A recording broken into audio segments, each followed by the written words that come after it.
You make my high come down.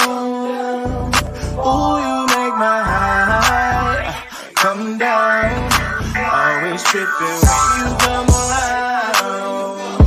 Never have to cut you out like right now. You see, I don't have to drive me. You can say that for your mama. Maybe you should smoke some. Me try the marijuana. I was never you good. The vibe was straight. Showed you a couple of things and they feel strange.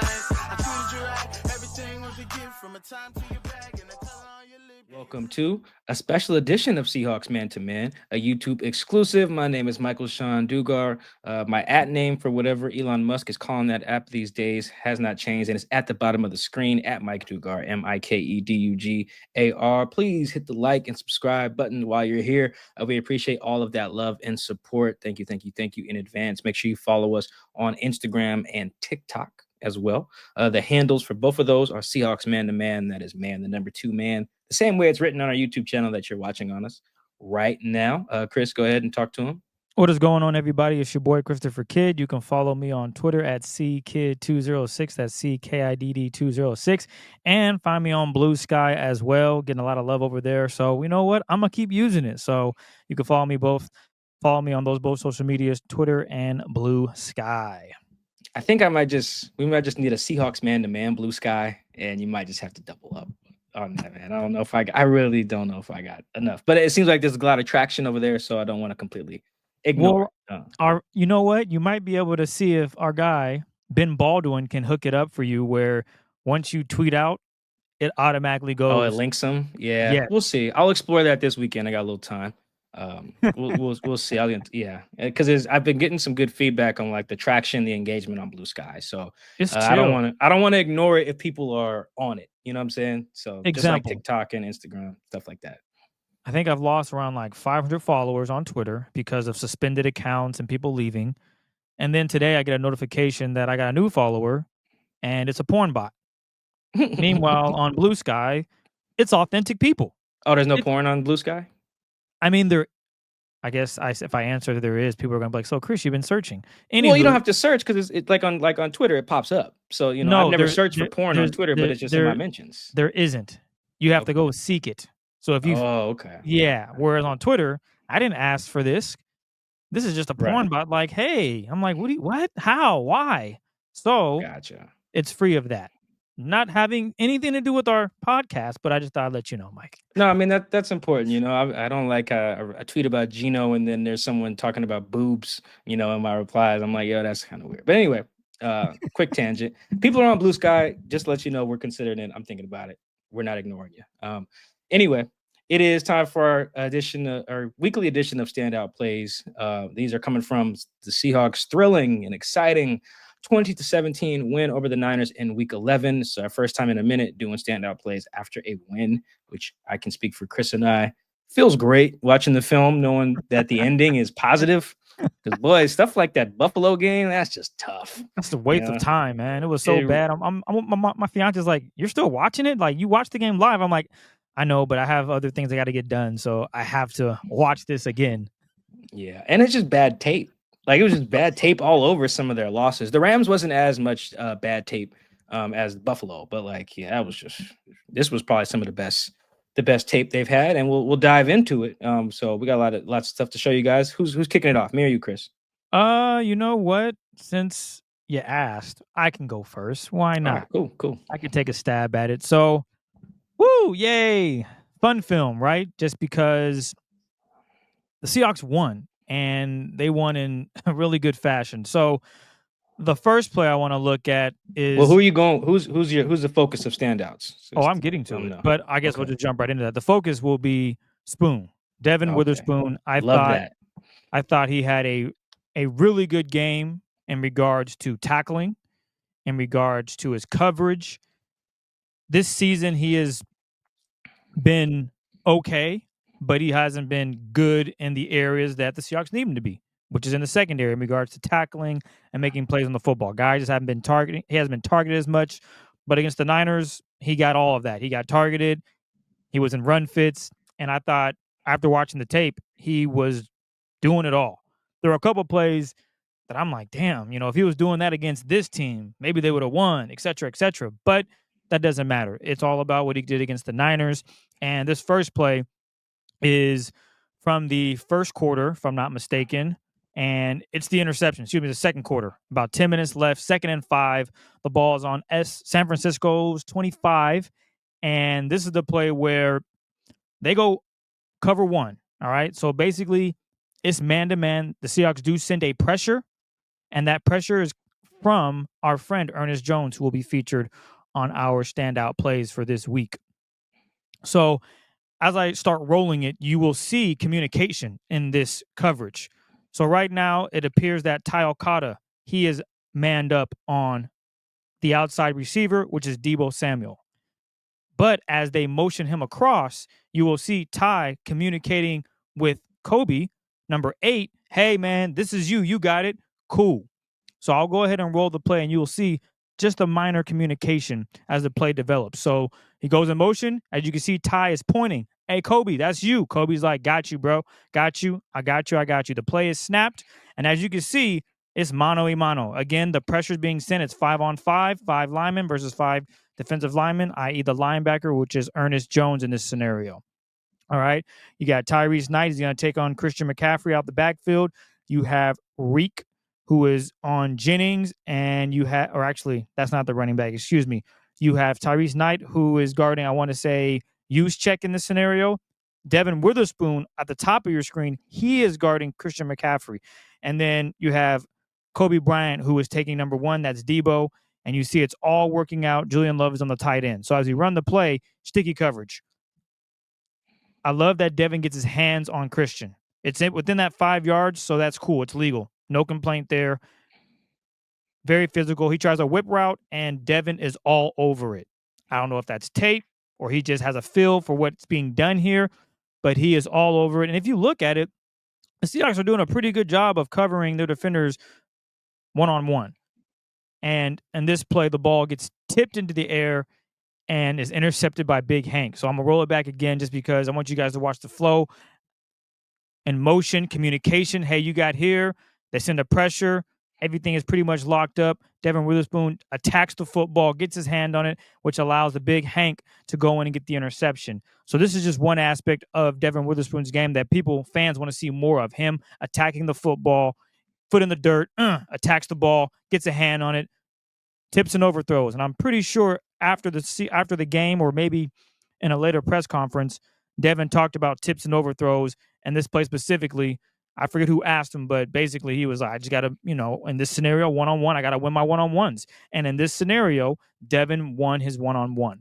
A really tough route to defend, but again, this is really sticky coverage. He does a really good job getting hands on, doesn't fall for the outside move, and then gets back inside and is able to deflect it for an interception. Just a really great play by D. Witherspoon here. And I just thought overall defensively they did a good job of communicating and executing this cover one man play where, hey, mano a mano, you got to win your matchups. And in this scenario, you got to see Devon do so. So that's the first play that I really enjoyed from Devon Witherspoon. Like, yeah, he is definitely finding his stride within the Seahawks defense with Mike Macdonald. The next play I want to look at, it'll be a running play, and Spoon he's going to have to make a tackle here.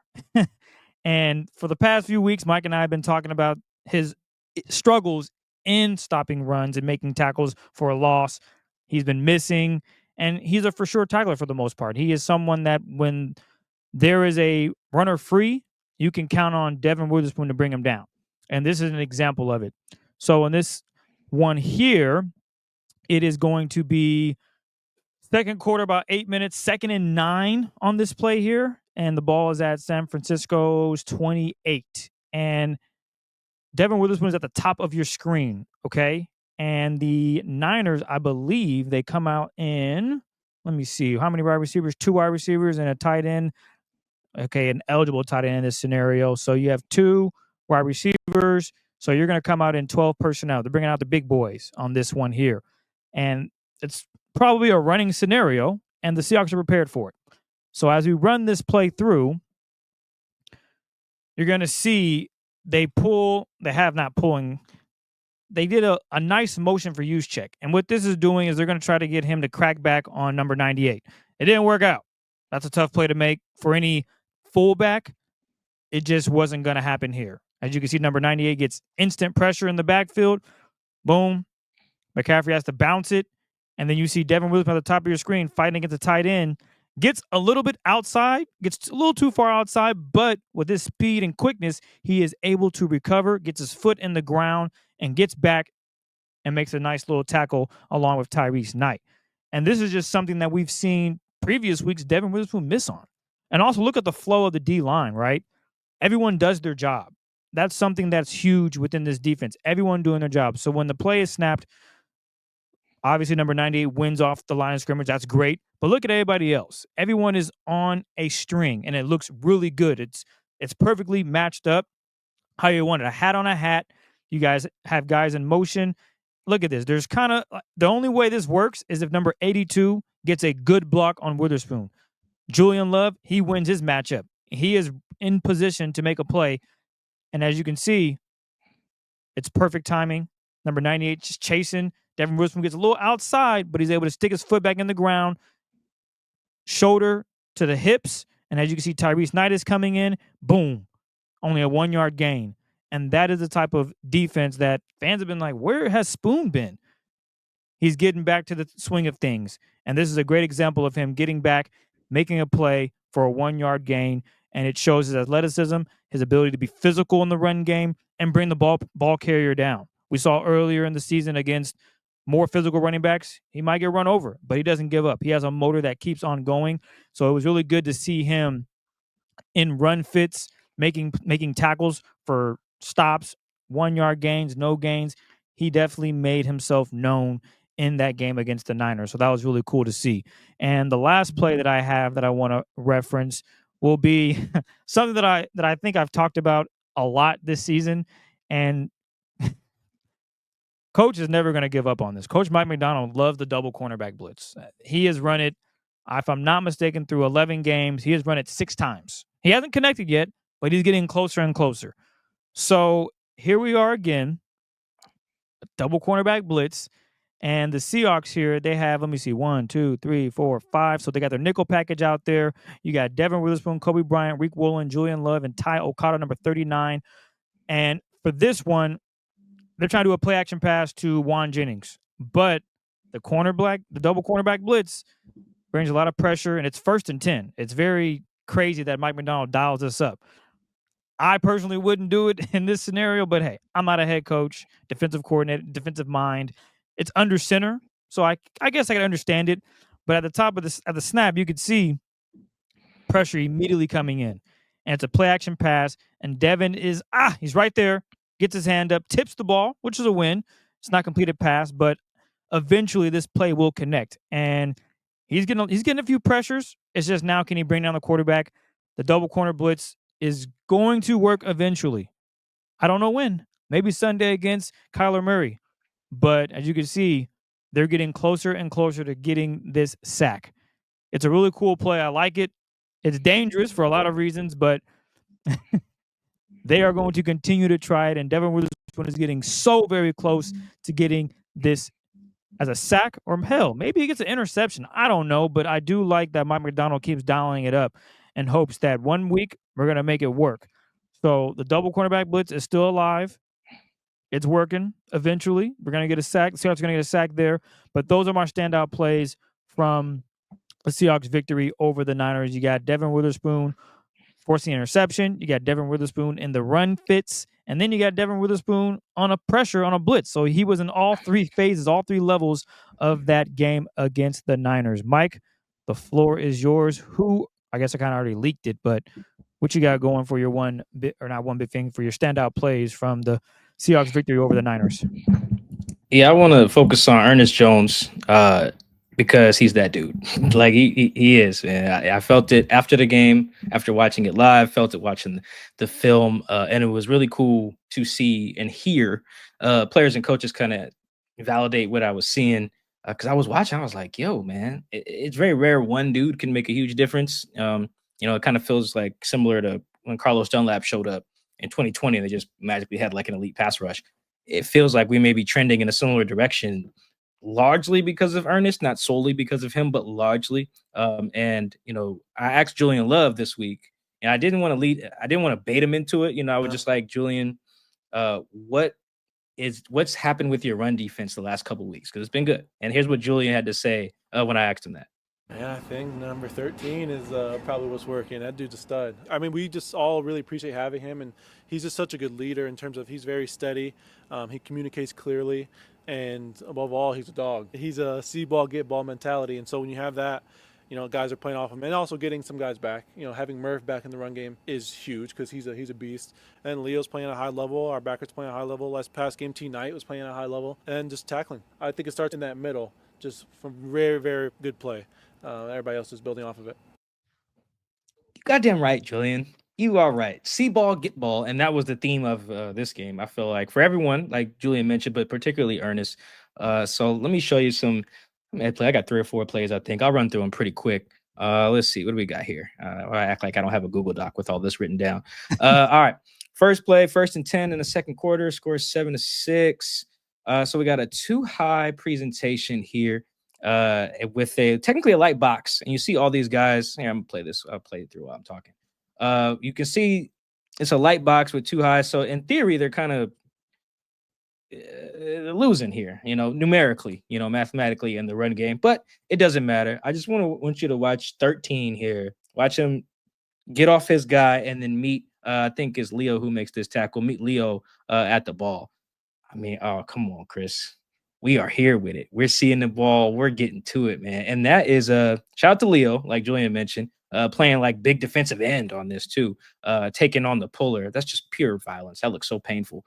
But this is Trent Williams, their best lineman, trying to get to Ernest, and Ernest is just like, nah, dog. Like, watch the feet. Okay, get off me, dog. Bang. We there. Now Leo sets this off, but I mean, this is the just simple linebacker play. Like, all right, where's the ball?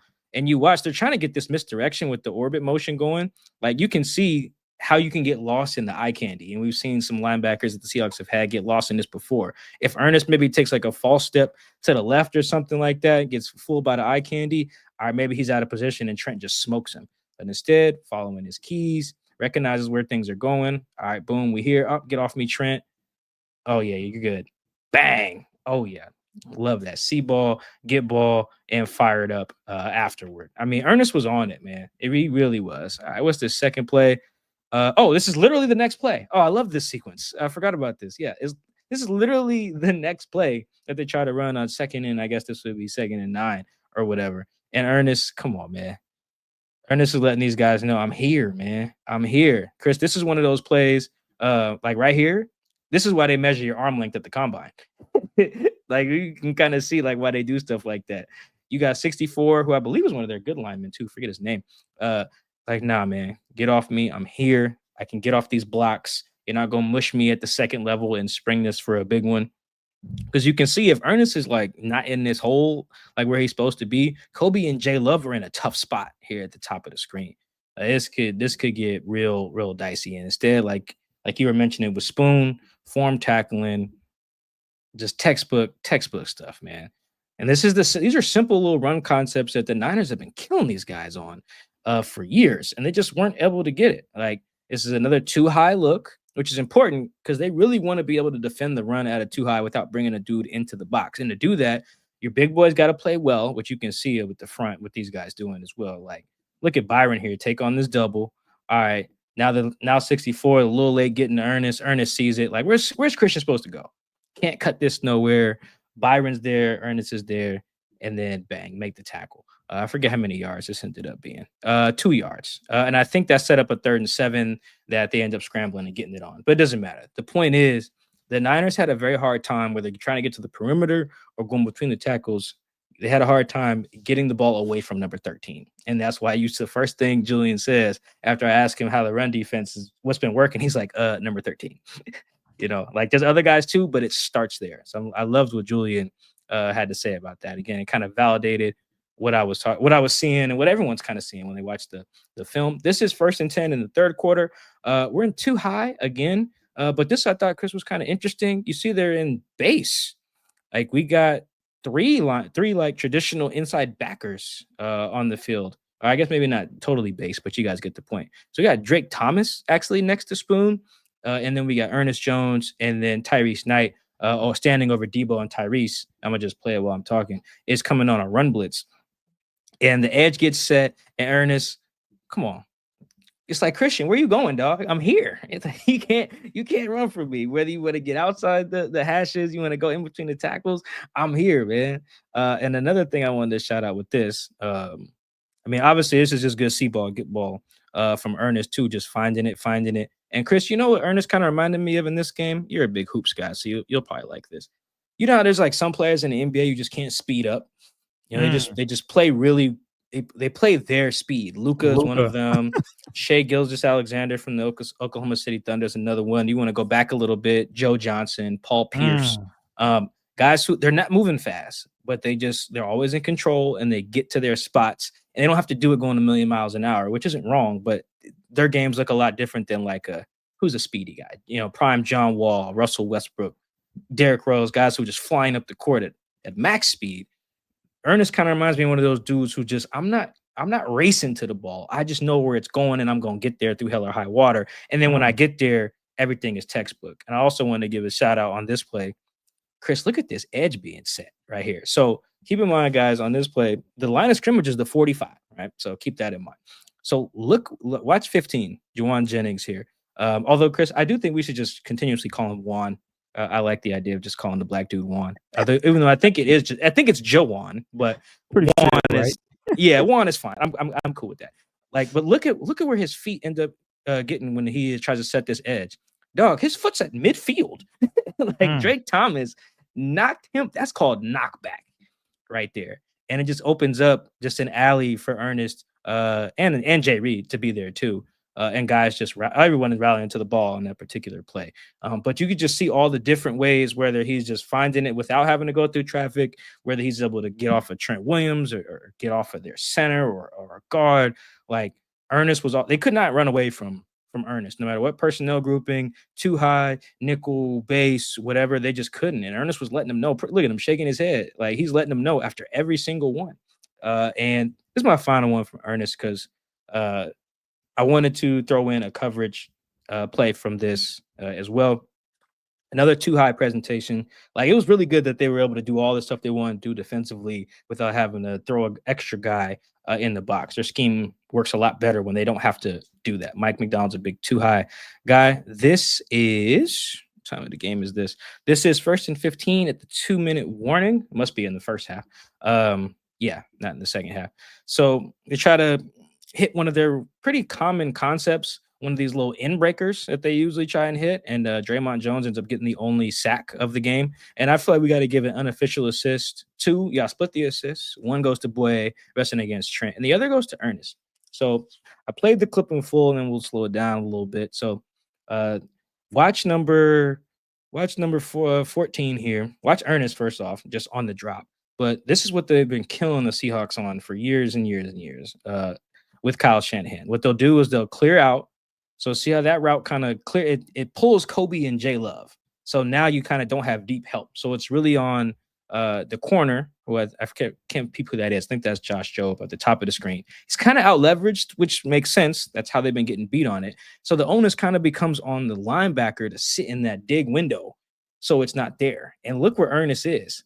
Like he got speed to Brock if he throws that. Like it's just not there. You know, maybe he can throw with anticipation, but I mean, you run the risk of Ernest moving on the ball at that point, Kobe driving on it, and it's just not there, and he has to hold it and take a sack. And I got the end zone view in this too, just because I wanted to give a hat tip to Draymond and Boye. But just let's all watch Brock's helmet. Look, let's watch right here. You can see what he's looking at. All right, you see the little clear route from my man who got shot. 50 Cent is trying to clear out the defense, and then boom, you see him looking at, I think that's Debo coming on the inbreaker. Who does he see, though, in the frame? He sees number 13. Again, he could throw this maybe with anticipation, perhaps. He could. But he doesn't have any room to step up and really throw it on a line. Why not? Because Boye Mafe wins a rep against Trent Williams, allowing Draymond Jones to just whip on the right tackle. I love this. Like Chris was mentioning with that, I think that was that last play. they were just in sync in this game. You could really see how everything was working together. And this was a really good example on pass coverage where you can see what Brock wants. Like, all right, cool. The clear out route, they got it. And then you're trying to hit, nope, nope, nope, nope. I'm right here. Everything they tried to do, either Spoon was effing it up or Ernest was effing it up for the Niners. Like either way, those are definitely the two best players on defense in that game. And that Julian said it best, man. That's why I wanted to play that clip. Number 13 is working. And Chris, just for me, I can't speak for you. I did not think that the impact of swapping out T. Dot and Baker for Ernest and Tyrese would be so effective, particularly replacing T. Dot with Ernest. I just didn't think it would have the impact that it had. Like he was legit the difference. Like as much as the corners and the front have been a little bit of the focus in the times they've lost to the Niners, understandably so. Like the linebackers have been unbelievably bad during the losing streak to the 49ers. And you can directly attribute them snapping that streak to how well Ernest played. It wasn't just Ernest, but like Julian said, it started there. Like having them 1 yard gain, 2 yard gain, no gain, tackle for loss. Like he was on it. And when he was on it, everyone else could just trust, oh, we're good. 13's going to be there. He's going to do his job, whether in coverage or in the run defense, be in the gap, make the tackle. I don't think I had Ernest missing a tackle. I don't think maybe once on Debo, but like it was excellent, man. That was an excellent game by him and by Spoon, like you mentioned as well earlier. That was the second level. They were really on it, and that is why they were able to stop the 49ers so well in that game. They just couldn't run their stuff.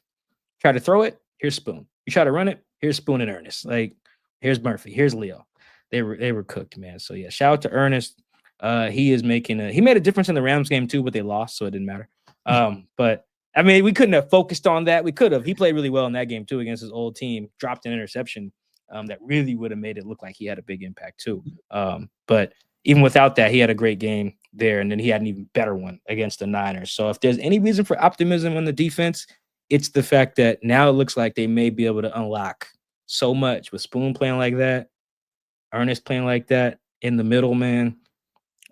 There's some reasons for hope, Chris. I don't know if they'll win on Sunday, but it feels like there's reason for hope if they can get play out of that like that they got from Sunday, out of their second level again, because that was damn near flawless ball. Real on Sunday quick, against the Niners. Real quick, Mike, you asked my thoughts about did I foresee the release of Terrell Dotson unlocking this type of defensive effort? No, but I was curious what Mike McDonald believed the defense could do without Terrell Dotson. They literally just were like, yeah, we'll just cut ties with you and bring up a few practice squad guys and make the 53-53. So, and it worked out. It was, I mean, I guess I shouldn't be too surprised because Mike McDonald, he knows his ball, but damn, they just gave up a piece and said, Drake Thomas, you're up. And he did fine. Tyrese Knight, you're up. He did good. Mm-hmm. That's quite a statement there. That says a lot about the team, says a lot about the coaching staff, and I think this maybe could propel them. And back to your point about number 13 being that guy and it just carrying off and everyone soaking up that juice and getting out there and playing good football. Yeah, you saw it on all three levels, from the D-line to the linebackers to the secondary, and it started with 13. Maybe in the huddle he was talking that talk and then went on the field and walked that walk, and everyone was like, you know what? Gee, you right. And yeah, that was a great performance. And both of us on our standout plays, we had Ernest in the backfield, had Ernest in pass coverage. Same with Spoon. He was in the backfield. He was in coverage. You saw it on all phases from these guys. So that was good to see from both of them. And as you mentioned, hopefully they can do it again against the Cardinals. Yeah, I don't know if guys will say this publicly. We have to talk to some guys off the record because it throws T-Dot totally under the bus if they affirm this. But it does feel like there's just a higher level of trust that Ernest will do his job. And it makes everyone else just more comfortable knowing, all right, if I just take on this double, Ernest will make the tackle. Or if I just set the edge like Drake did. Like Drake doesn't even go for the ball on the play that I showed. He's just like, all right, my job is this edge right here. Because I know if I do it right, 13 should be there. Like, I don't know if guys will, maybe they'll say that if I ask, because it definitely throws Tyrell under the bus if they say, yeah, of course that's what we're thinking. But that's what it looks like on the film. And again, it looked like that in the Rams game too. But it really showed up this week, I thought, against a better offense, better running back. It just looked like they trusted if we just do what we're supposed to do, 13 will clean it up. And he did. Got a little Baltimore, and you do what you're supposed to do. Obviously, I don't have the Baltimore accent down, but you get my point. Crazy attempt at a Baltimore accent, but yeah, that's what it looked like on tape. It definitely looked like more faith in each other, and I'm sure that some of that is Tyrese and trusting the other backers and second level guys too. But it definitely looked like more faith in like, all right, all I gotta do is either knock this guy back, take on this double team, force this back inside, set this edge, and my guys will do their part. It definitely felt like more trust was on display in the last two games on defense, not just in this one, but it just popped up. Maybe I'll do some investigative reporting on that. Maybe some guys will affirm that because it definitely didn't look like they had that same trust in T-Dot, Bake. It just didn't look like it. They had some good games with those guys, New England, Miami, Denver, but it really looked like, all right, we got guys in the middle now who know what they're doing. So let's lock in. Here we go. And yeah, hopefully that continues. They'll need it to continue, Chris, because they're not on their P's and Q's against James Conner. He will run for 150 yards. We've seen it, and we know he can do it. So hopefully they can lock in again. Spoon has another big game. Frontline has another big game. And Ernest keeps doing what he's doing and inspiring confidence and trust in the guys around him, because we have seen now over multiple games what that can do when they believe more in the guys in the middle. It just changes the whole tenor of the defense when there's more trust. More trust indeed. Well, we want to thank you guys for tuning into a YouTube exclusive of Seahawks Man to Man Standout Plays Week 11 versus San Francisco 49ers. We will come back after that game. It'll be Seahawks, Cardinals. So after that game, we'll do our post-game show, live reaction to, dare I say, a W. I don't know if are you picking a W? I'm not picking nothing. I'm going to just watch the game like I always do. Man. No one's asked for our pick, so you know what? We don't have to do that. I just asked for your pick. I just asked. I said our listeners, our supporters, they ain't asked. I just asked. Are you picking a W? I'm logging off. Hey, we appreciate all your love and support. Thanks for tuning in. Mike, is there anything you want to add before we get out of here? Thank you guys for tapping in. Make sure you like and subscribe. And again, we're working on the Blue Sky thing. We want to interact with you guys on there if it matters that much to you guys, and that's where you prefer to get the content. We're here to serve. We're not just here to talk to each other on, through computers. We're here for you guys. So we'll work on that. With that said, thank you for tuning in. Make sure you share, like, subscribe, all that good stuff. Like Chris said, we'll catch you we'll catch you on our post game show. Enjoy your weekend. Catch you next time.